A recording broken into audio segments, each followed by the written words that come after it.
Hello, my name is Michael Bowman. I am counsel for PMHC, also a consultant on their human resources issues.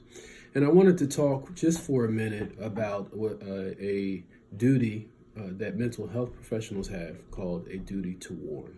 Now, this duty is created by what's called common law. Common law is a law that is essentially created by the courts as opposed to statutory law, which is really created by the legislature.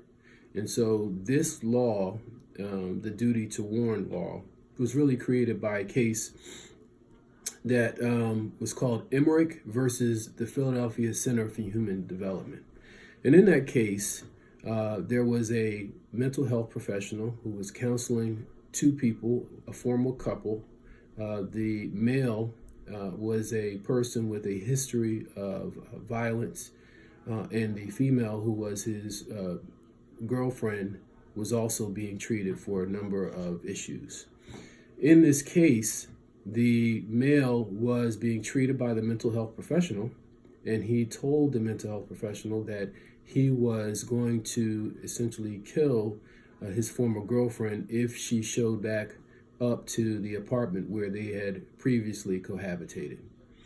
He obviously told he meaning the mental health professional told the patient not to do this, warned him against this, but the patient reiterated that if his former girlfriend showed up, that he would in fact kill her. The mental health professional did warn the girlfriend at a certain point in time when she told him, I guess in the counseling session with her, that she would go back to the apartment to pick up her clothes. He warned her against this, told her that she should not go because he feared for her life based upon what he was told by the boyfriend. Nevertheless, the woman did go back, and unfortunately, this resulted in a tragic death. The family of the girlfriend sued the Philadelphia Center for Human Development and for negligence, among other things.